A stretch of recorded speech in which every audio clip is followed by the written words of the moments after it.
Welcome to another great free clinic on Virtual Football Clinic. Please be sure to like and subscribe to the channel if you enjoy it. Okay, so the next speaker is Coach Militello from Tennessee. So, Coach, we're a bit late, so it's up to you. All good. Thanks for having me. All right, so the first thing I wanted to talk about, and then this will take up most of it, is just building quarterback fundamentals, okay? As you see down at the bottom there's my email. So if anybody has any questions or wants to reach out, wants any of this stuff or our drill tape or anything, more than happy to send that out. So just shoot me an email and I'll get that to you. I'll put this up at the end too, just for everybody to see. So the first thing is, well, I want to click over.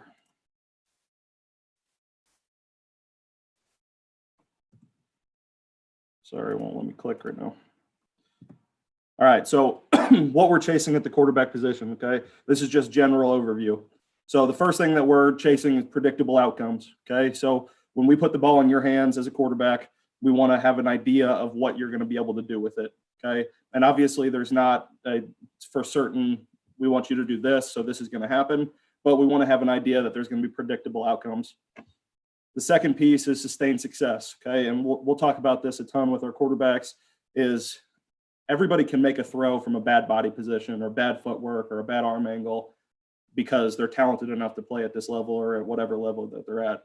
But what we're always chasing is sustained success, okay? So it always means that if you can do it once, great, you're talented enough, but we want you to be able to do it every time the ball gets put in your hands, okay? So those are the two main things that our quarterback coaches, all three of us, our quarterbacks coach, Coach Halsley, and Coach Heupel, our head coach, obviously, we talk about that all of the time, is chase that sustained success.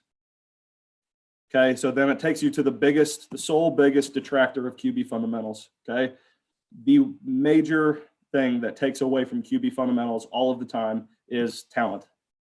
These quarterbacks, especially at our level and our level at when we were at UCF altogether, is they're talented enough to be at this level because they can make throws and they can make plays. But a lot of the time, talent can take away from quarterback fundamentals because quarterbacks feel like they can get away with doing something.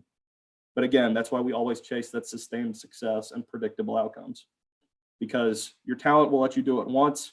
We want to make it so that your fundamentals are good enough so that you can do it every single time the ball gets put in your hand. Okay, so from a fundamental perspective, okay, the base is the foundation of everything that we do, okay? So the base is we have to teach our guys how to stand before you teach them how to do anything else. So before you have to move, throw, anything, you have to teach them how to stand correctly, because it's going to be the foundation of everything that we do. The goal is to get back to this base before throwing as often as possible. So everything that we do in our movement, everything that we do in anything is all about getting back to this base so that you have a foundation to throw from every time you can. So obviously there's going to be off-platform throws, there's going to be throws on the run, there's going to be different situations where this isn't possible. But as much as we can, we want to be able to get back to this base so we can chase that sustained success as a passer. Okay, the fundamentals of the base, okay? The feet are a little bit wider than shoulder width, okay? And I've got some pictures on here. Obviously you see Brady right here, his feet, his toes are in alignment. His knees are in alignment, his hips and his shoulders are all pointed in the same direction. And I'll get to a couple of clips later where you can see why this is so important. But basically what we're trying to do is we're trying to minimize the amount of movement every time we do anything, okay? So it starts with feet a little bit wider than shoulder width apart. We want to be in an athletic stance with our knees slightly bent. And we want to play our height, okay? So what we ask our guys all the time is, again, as we know what height they are, but we ask them, how tall are you? And then we say, okay, play that tall. So if you're 6'3" and you're being hunched over and bent down, like low in your stance, right? You're really playing at 5'11", 6 foot, right? So if you're 6'3", we want you playing at 6'3". Have a little bit of knee bend, be in an athletic position, but a lot of quarterbacks we'll see are hunched over or bent down so far that they're truly taking away from their height. Okay. The next piece of it is, if we don't want guys playing too low, we also don't want guys playing too high. So we never want our guys up on their toes. We always want cleats in the ground, pressure on the insteps of the feet.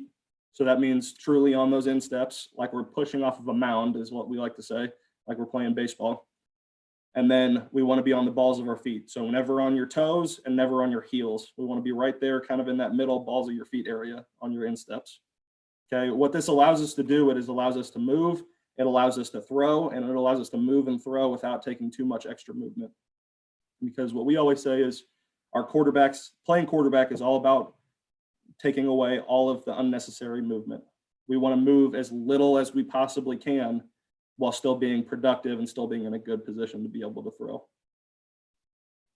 Okay, and then the fourth thing is what I talked about for a second was our toes, knees, hips, and shoulders are all in alignment.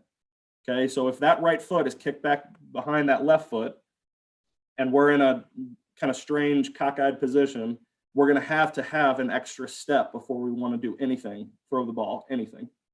So we always want to be with those toes, knees, hips, and shoulders all pointed in the same direction. So right there, you see Brady, his toes, knees, hips, and shoulders are all pointed in the same direction. He's a little bit wider than shoulder width, and he's not playing 6'6", and he's not playing 6 foot. He's right there on the insteps, and he's ready to throw the ball. Okay. This position is played within an inch of the ground the entire time. Very rarely will you ever have to be up above that. So that's why if you come to our practice or you see our drills, we'll never do any kind of bag drills. We'll never do anything where you're taking your feet higher than an inch off the ground, because the game is never played there. Okay, so then the fundamentals of movement. Okay. Learning how to stop is just as important as learning how to move. And we believe that this is the most under-taught part of QB fundamentals. Because guys, when they're coaching quarterbacks, it's all about the movement, and the movement is incredibly important. But when you have to throw, you need to be able to stop your movement to be able to make an accurate throw as much as you can, right? So what we see with a lot of guys, especially guys that we just start working with, like we are here, is guys will move pretty fundamentally well, but they'll either over move the pocket, right? Or they just can't stop into a good fundamental position to be able to throw the ball. So everything that we do in our movement individual periods and what we talk about is all about understanding that we need to move as much as we need to and only as often as we need to. Because if we're given a clean pocket and we don't have to move at all, we're just going to sit there the whole time, right? Why would you ever move? So if somebody forces us to move, we're going to only move as much as we need to and only move as far as we need to. Okay. And then what that involves is once you move up into the pocket or into a clean area of the pocket, right, you have to be able to stop to either make that next move or to throw the football. So we teach learning how to stop in the pocket just as much, if not more, than we teach how to move into it. Okay. Like I said, you only move when you have to and only move as much as you have to. Okay. And then the next part of it in the movement is your feet should never get tighter than your base. They can only get wider. Okay. So like everybody teaches, there's no heel clicking, right? But we tell them all the time that wherever your base is set, that little bit wider than shoulder width, we're never getting closer together than that. You're only going to be able to push off of that back foot and get wider, or push off of that front foot and get wider. Okay. So that instead of saying no heel clicking, we just tell them you can't get tighter, and that will take away the heel clicking problem. Okay, the eye level changes as little as possible. And this is incredibly important to me and to our coaches, is that eye level, if you're playing, like I said, if you're playing shorter than your height or taller than your height up on your toes, what's going to end up happening is as you're moving or as you're throwing, your eye level is going to go up and down. Okay, that is really, really hard to be accurate with the football when your eye level is changing, because it's difficult enough to understand spatial awareness and how fast guys are going and where you need to put the football. That's difficult enough for quarterbacks, but it's even more difficult when your eye level is changing to be able to judge all of those things. Excuse me. So we talk all the time about eye level not changing as much as possible. We want to stay at that same eye level the entire time and give us a chance to be accurate with the football. Okay, this last part is something that we kind of developed in our thought process here, is that a lot of people work true front and back movements, and we have for a long time, which is you're moving that right foot. If you're a righty, you're moving that right foot exactly forward or exactly back. but those movements essentially don't exist because of the way that the pocket is set, where those ends are usually rushing up the field or countering back up under. You're most of the time going to have to move up, back, or at diagonals. Okay, so if you're moving at diagonals, that movement straight forward or straight back is usually the most difficult movement to not have to false step or to step with the wrong foot, right? Because just as most people teach, you're stepping with that back foot. So what we've understood and found over time is those true front and back movements essentially don't exist. So there's no reason to focus a lot of your indie time on that movement. So most of the stuff that we'll do is front, back, or on those diagonals to give them a chance. And what we've found is it takes a lot less time because that fits into truly what game movements most of the time are. Okay, so we've kind of taken away those front and back straight movements and started moving them more on diagonals, and we found that that's helped a little bit as well. Okay, the fundamentals of the throw. Okay, so I talked about the base, right? And then I talked about the movement. The throw, it's truly the third thing sequentially. So you have to teach them how to stand. You have to teach them how to be able to functionally move to be able to get to that base. And then now the last and generally most important, but the thing that automatically gets worked through throwing the football is the fundamentals of the throw. Okay, and this is super individualized. So each guy throws different, and there's a bunch of different coaches that coach it a bunch of different ways in a really successful fashion. Okay, what we understand and try to go off of is that throwing the football is very individualized. Every guy will do it differently. As our quarterbacks coach, Coach Husley, says, is every quarterback has his own stroke, and we're not going to mess with that too much. Okay, but there are some non-negotiables. Okay, you have to be loose and relaxed in the body. Okay, a lot of things that we see as I've kind of studied quarterbacks over a long period of time now is that quarterbacks, it's a very tense position. So naturally your muscles tense up. You're tense in your shoulders, you're tense in your legs, you're tense in your core, you're not breathing much or well. So that takes away a ton from the fact that this is a very rotational position and this is a very quickness and twitch based position. So anytime you're tensing your muscles and you're not giving your muscles the oxygen that it needs, it's going to slow them down tremendously. And then it's also going to tense your core up and make it a lot harder for your body to rotate. So I chose these pictures right here because you can truly see the looseness that they're playing with in their body. Okay. And again, I think the one on the right here with Aaron Rodgers shows it completely, because if you can see close enough, his face is very dead. There's not a lot of tenseness. There's not a lot of grunting. He's in a weird kind of body position, but he's still got a very loose feel to him. Okay. So a lot of the times when we're talking to quarterbacks, and especially early, a pressure-filled position is you have to breathe and you have to be loose. So roll those shoulders, loosen yourself up, breathe, loosen that core up, and focus on being quick and being twitchy. Because if you can focus on that, you're going to throw accurately and with the most power potential that you have. Okay, so the next part of it is, this is the next non-negotiable. Okay, so we started with being loose and being relaxed. The next non-negotiable is driving off the back hip. Okay, so driving off of the back hip means that you're not starting your power from anything other than pushing off like you're a pitcher. Okay, and this is a very different position from playing pitcher in baseball for a lot of different reasons. You're hitting a moving target. You're going to have to move in the pocket. Your base changes all the time. But that is one of the non-negotiables, is that you have to drive off of that back instep and that back hip. And what you can see in these pictures is that they are extended in their back leg. So they're truly driving off of that instep and off of that back hip to their target. Okay. So the next piece is the quiet front half, which goes along with the back hip. Okay. So if quarterbacks aren't driving off of their back hip, a lot of what you're going to see is that front half, whether it's closed off or it's open or wherever that hand is, doesn't matter as much as are they developing power through that front half. Because if they're truly developing power through that front half, your arm is going to be, it's going to be really difficult to have a repeatable delivery from that arm because the speeds will change. You always have to start it, in our opinion, from that back hip. Drive off of that instep, extend that leg, drive off of it, create momentum so that your upper body can just rotationally work. And part of what we talk about with our guys is, if your power comes from your lower body, your accuracy comes from your upper body.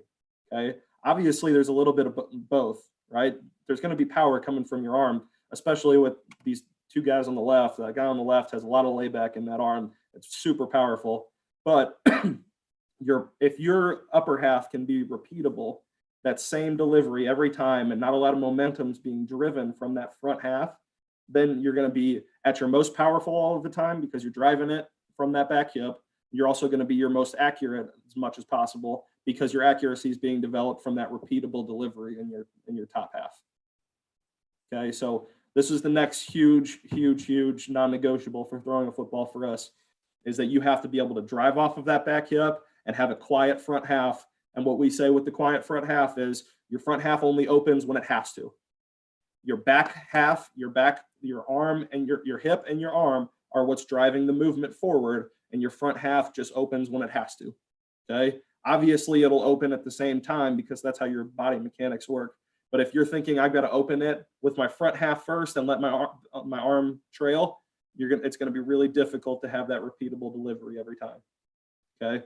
So that's our next non-negotiable for the throw. Okay. The next part, the non-negotiable, is no curve in the back and no shoulder squeeze. Okay.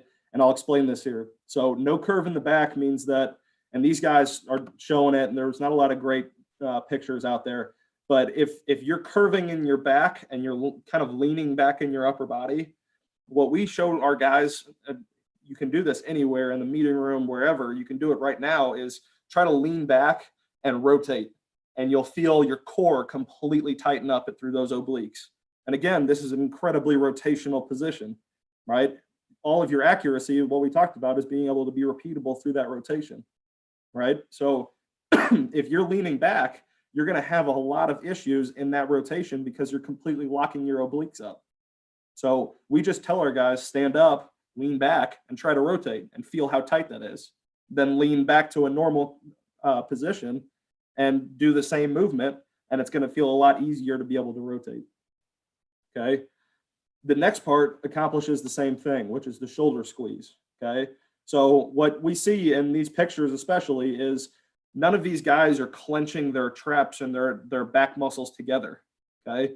But it's a very easy thing for quarterbacks to do, especially guys that try to drive it from their front half, is they squeeze those shoulder blades together. And for the same thing as curving the back, try to do it.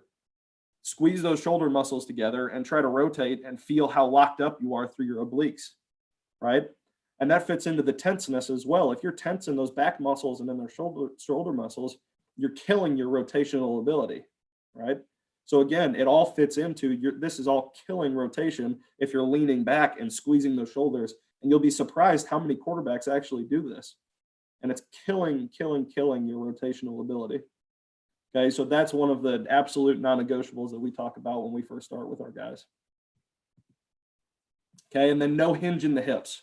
Okay, so we talked about the power and accuracy sliding scale. Okay, so that means that, again, the power comes from your lower half and your accuracy comes from your upper half. And the hinge in the hips means that as you're driving that ball forward, if you're not driving off of that back hip and you're cranking it from your front half and your front arm, is when you start to get to this point that Drew Brees is at in his throw, you're going to start hinging your hips down and start facing your chest down to the ground. And again, that's killing your ability to have a repeatable delivery because your hips and everything should be moving at your target, right? So if you're hinging at your hips and starting to crank that thing down like it's a lever, it's going to be really, really difficult to be accurate with the football. And again, this is a very different position from playing pitcher in baseball for this reason, because when you're a pitcher in baseball, you're elevated and the target is not moving. It's staying directly still for the entire game. So you need to crank down at that hip, hinge at that hip to create that downward velocity to get it to that same place every time, right? For us playing quarterback, the target's always moving. We're always moving. It's changing every single time. So there's an accuracy piece of it that's not the same. So we never want to hinge in that hip. The upper body just rotates and it drives from the back hip so that we can have that repeatable delivery. Okay, The next piece of it is the snap off at the end, okay? And no curveball in the wrist, okay? So this continues on with the baseball analogy, but you can see right there in Brady's hand, his thumb is pointed down when he's finishing his throw. Okay, so what we'll see a decent amount in younger and high school quarterbacks is they'll finish their throw and they'll finish pinky down. Okay, and there's still an ability to throw a spiral through that, and it's pretty incredible how they're actually able to do that. But what you'll see is it's not going to be a repeatable spiral. It's not going to be the same tight spiral every time, and this makes it really difficult to finish your throw at the same point every time. So what we tell our guys is you have to snap off your wrist at the end. So you're coming through with the ball right here. You're going to snap that thumb down, and you're going to snap that first finger down because that's the last part that's going to hit the football. Okay, so thumb goes down, pointer finger snaps off, and that's creating the same exit velocity, the same snap off, the same everything at the end of his throw. Okay, so again, if you're seeing a quarterback that's finishing through with the kind of curveball in his wrist with his pinky down, right, he's going to create a lot more pop and a lot more wrist and forearm power and action if he can thumb down, snap it off with that finger. Okay, so that is the last of the absolute non-negotiables for us. So going back, it starts with a loose, relaxed body. Breathe, loosen those shoulders up, loosen those back muscles up. Focus on being quick twitch and being in an athletic position to be able to go take care of what you need to take care of. And this is an incredibly difficult position to play, so you need to start from that loose, relaxed position. Okay, the next part is the driving off of the back hip and the quiet front half, right? Working together, driving from the power from the lower half and finishing through with a quiet front half so that you can be accurate with the football. Okay, and then there's no curve in the back and no shoulder squeeze, right? Talking about the rotational piece, understanding that if you're squeezing that back and curving that back, you're killing your rotation, you're locking up your obliques. Okay, and then the no hinge in the hips, right? The power and accuracy sliding scale, understanding that the power comes from that back hip, and you're going to have to hinge in your hips if you're not driving off of that back hip. Okay, and then the snap off at the end, no curveball on the wrist, understanding that these things are absolute non-negotiables. And we didn't talk about raising your elbow above your ear or where your release point is or how you're doing anything other than those things are the absolute non-negotiables. And then you see what a quarterback can do. And if he's struggling in a certain area, then you can start addressing those issues. But we're never trying to make our guys robots. We're trying to understand this is an individualized process. Here are the non-negotiables, and then let's go give it a shot and work on it as we go. Okay, so that is for us is the fundamentals of the throw. Okay. So looking at the video part of it. Can y'all see that? Yep, you're good. Perfect. Okay, so the video right here. Okay, this is just a few clips, and I'll kind of talk through what we're teaching and what we're seeing in these clips. Okay, so the first things first, when he gets to the back end of his drop right here, you can see his toes, his knees, his hips, and his shoulders are all working in that same direction. Okay, and we'll see a clip here in a second where it's not, so that you can kind of get an understanding of what that looks like. But again, this is an incredibly difficult position to play. Some would argue the most difficult in football, right? You've got a big dude that's climbing down on you, right?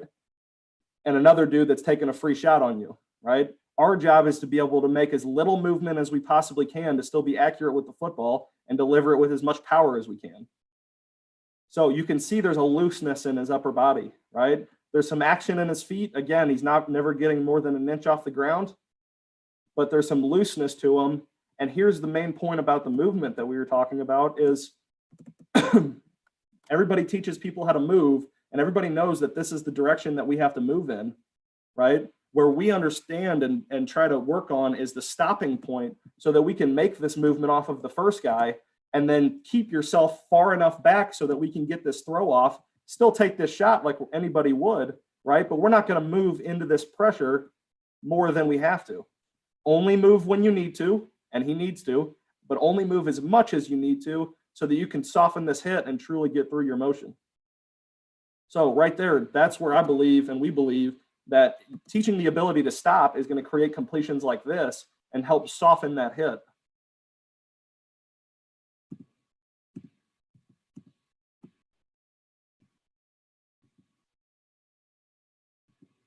Okay. So here is a position that guys very commonly get into, and he's moving a little bit, which makes it a little bit more difficult to see. But this position is a common one for people to get into, and this is a lefty, so it changes it, obviously flips it, right? But that position where there's going to be a diagonal in between your 2 feet, okay? The reason that this is a common position that quarterbacks get into is that we don't 3-step drop, but most teams that 3-step drop and most kids that 3-step drop as they're getting older are using that foot as a crossover foot. So they're never getting their feet back to even, right? And we talked about one of the non-negotiables is the base is the toes, knees, hips, and shoulders all in the same direction. Right here, you see this toe is pointed this way, this toe is pointed this way, his hips are pointed one direction, the shoulders are pointed another direction, and his eyes are pointed another direction, right? Very different than that first clip where everything was moving in the same direction. So if he needs to throw the football here or make a movement up or whatever it is, he's going to have to kick that foot forward, bring that shoulder in, and be able to deliver the football. And that's taking away precious seconds from what we need to do to be able to accomplish what we need to accomplish, right? So for us, we need to get to that position, that base that he gets to right there faster. Okay, but what I like about it is before he throws the ball, he gets himself back to that base. But again, there's a calmness in him. And again, there's a definition of true poise. And most people know poise when they see it in the pocket, but poise is relaxed. It's just a quarterback that looks relaxed in the pocket, a quarterback that's only moving as much as he needs to when he needs to. Not a guy that's over manipulating the pocket, not a guy that looks tense all the time, that's moving more than he needs to. Like if you're looking relaxed and loose in the pocket and moving only when you need to, you're going to look poised back there.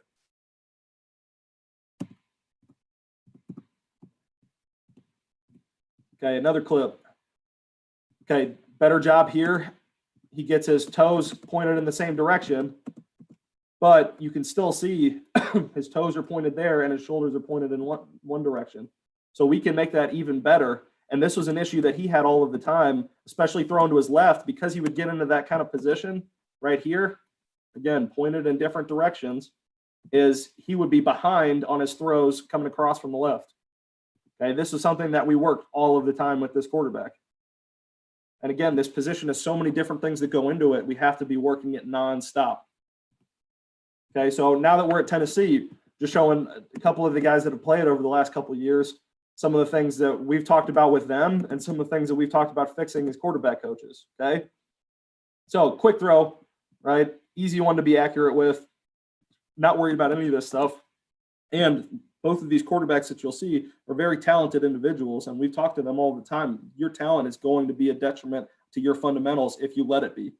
So for us, you can see he's pushing off of that back hip, which is good, but he's still developing a lot of power from his front half of his body. So what you're seeing is this hip hinge. You're seeing that V in him. So again, that's not going to take away from your power as much as it's going to take away from your accuracy.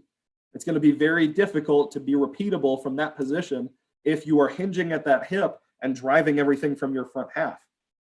You have to drive it from that back half and let that plane, that top half, just rotate. Because if you're hip hinging, you're trying to take away accuracy to add to your power, but that's not where your power comes from.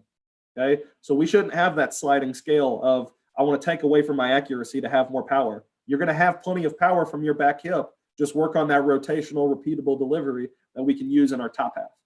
Okay, so taking away that hip hinge is going to be really important for this quarterback right here.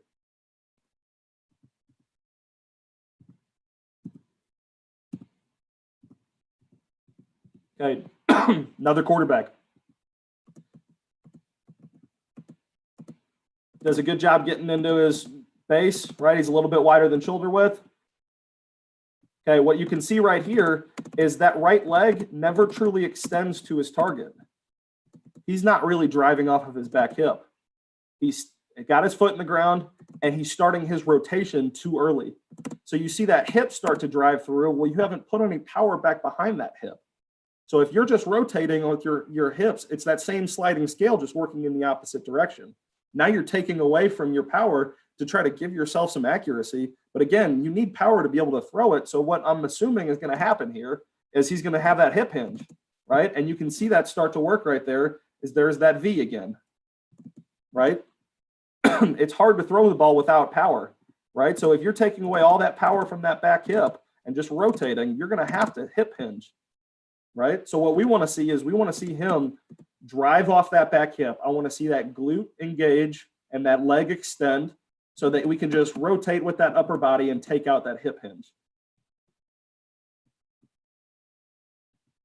So as we can see, right, there's that sliding scale. The more you don't drive off that back hip, the more you have to crank with that front half, and that's not what we want to do at all, okay? So both of those quarterbacks, right, we saw that they have that same kind of hip hinge. One was driving off of his back hip more than the other, right? But we're all starting to kind of work in that same direction. We need to drive off that back hip and rotate and extend on that front half.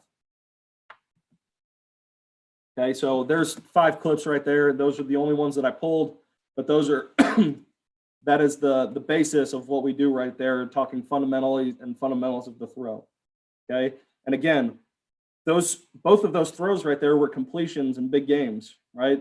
But what we said at the very beginning is the biggest detriment to quarterback fundamentals and mechanics is talent. And especially at this level, these guys are ultra talented. I mean, obviously way more than I ever was because I never played college football, but way more talented than any of us ever were. So it's really difficult to get them to understand that your talent is actually to your detriment if you let it be, hey, I completed the ball. Hey, it still looked good coming out of my hand, right? We have to chase that sustained success so that we can go find that every single time we make a football throw. Okay, so from a fundamental standpoint, okay, before I got a couple situational things that I was going to go through. Does anybody have any questions about the fundamental piece of it? No questions right now on YouTube Live unless somebody in the Zoom here had a question. Perfect. I'm good then. I'll move into this. You guys don't have any questions for me? I'm good. I love it. Keep going. Sounds good. Yeah, feel free to stop me anytime too. All right, so getting back to the PowerPoint here. All right, y'all got that again? Yep, you're good. Perfect. Okay. So 2-minute operation for quarterbacks. Okay. So shifting from the fundamental piece of it and finishing with the situational part. Okay. So 2-minute operation for the quarterbacks. Time is important, obviously, but it's not more important than running efficient football plays. You can have all of the time knowledge and understanding of how to be able to operate in this situation, but if you don't run efficient football plays, you're not going to win. So this is the most important thing that I stress with our quarterbacks, because everyone gets in there and starts talking about how to operate, how to be able to minimize the amount of time that we use in between plays and maximize the amount of plays, which is all important stuff, but it's not more important than running efficient football plays. So we cannot let ourselves speed up within the play. We have to speed up the operation between the plays. Okay, so our quarterbacks fully need to understand that if we're not operating the same as we would on normal downs in the pocket, how we're working in our fundamentals, how we're working through our reads, right? We can't speed that up because it's going to take away from the most important thing, which is running efficient football plays. So we have to be able to be the same guy as we were in quarter 1 during the play that we are in the end of quarter 4 or quarter 2.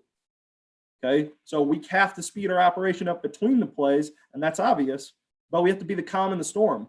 We have to be the guy that when the ball is snapped, we're the same person every single play.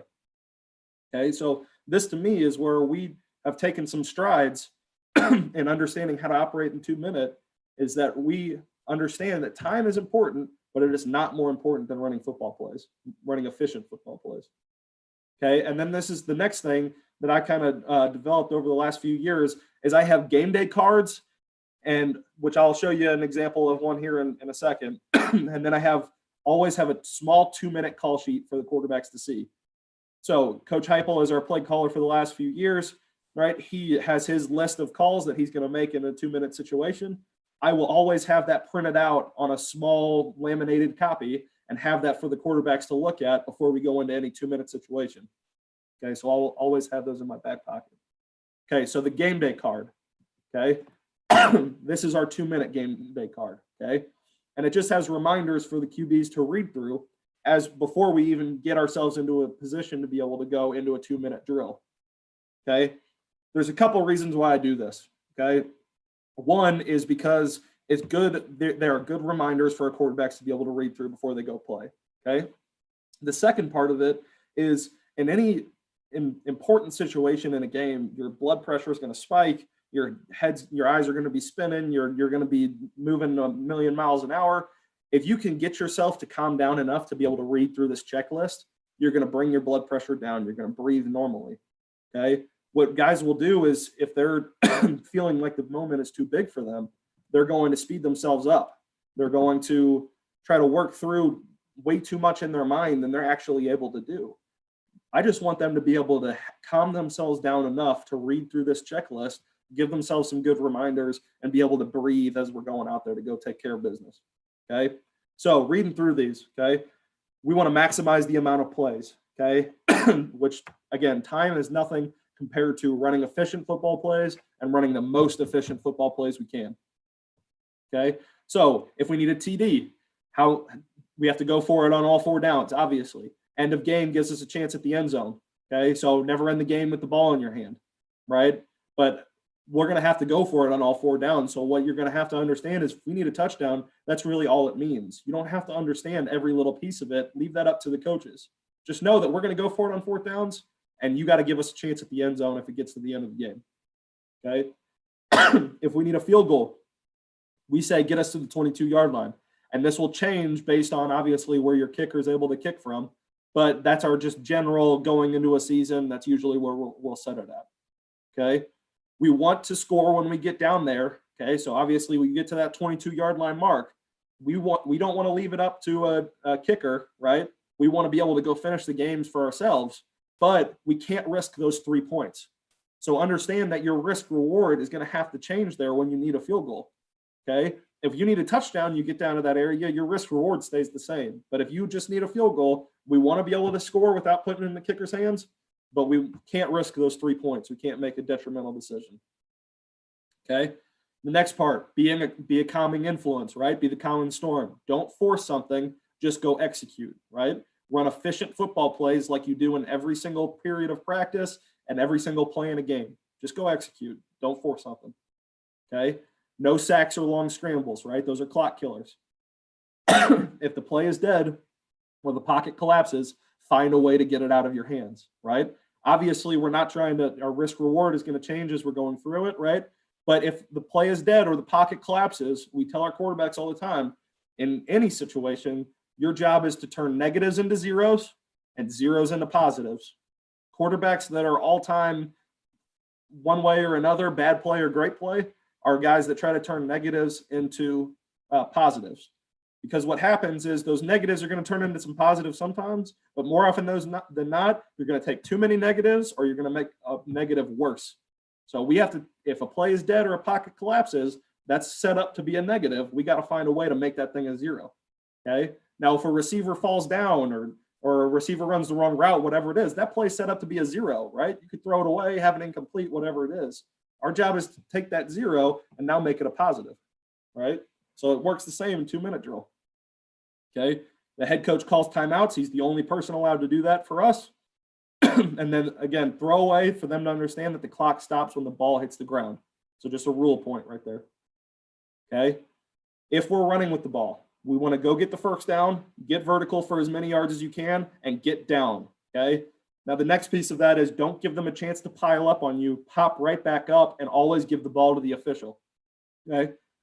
So if you go down, don't stay down. Otherwise, defense is going to jump on you and try to take up as much time as they possibly can. Okay. Only try to get out of bounds if you're at the numbers or wider. So if you're in the middle of the field, you're going to take a lot of time to be able to go get it to that sideline and be able to get out of bounds. And most of the time, you're going to get caught. So if you're inside the numbers or tighter, wherever it is, just get down, get back up, and we'll be good to go.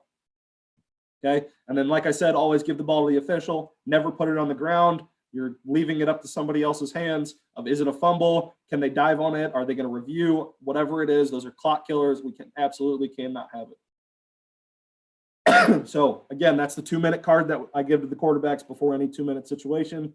Couple reasons, right? Like I said, we want them to be able to see through what we're talking about, right? And have some good reminders going out there, but also just to have that calming ability to slow your mind down and read over something in a normal fashion. Okay. Now 4-minute. Okay. We do the exact same thing. Okay. Time is important again, but it's not more important than running efficient football plays. Those plays are just going to change. Obviously, from a 2-minute to a 4-minute situation, everybody thinks of it from a coach's perspective, and absolutely they should. But from a quarterback perspective, they don't need to think about it like a coach. What's the information that affects me? So run efficient football plays and operate calmly and efficiently after you get the signal. That's all you can do as a quarterback.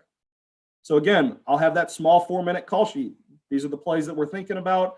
Here are our kind of dagger in the heart plays where we're going to take a shot at some point, right? And this is the selection of plays that we might have there, right? And then what are our 4-minute runs and personnel packages and that piece. Okay, and then I will again have the 4-minute card for them to read over.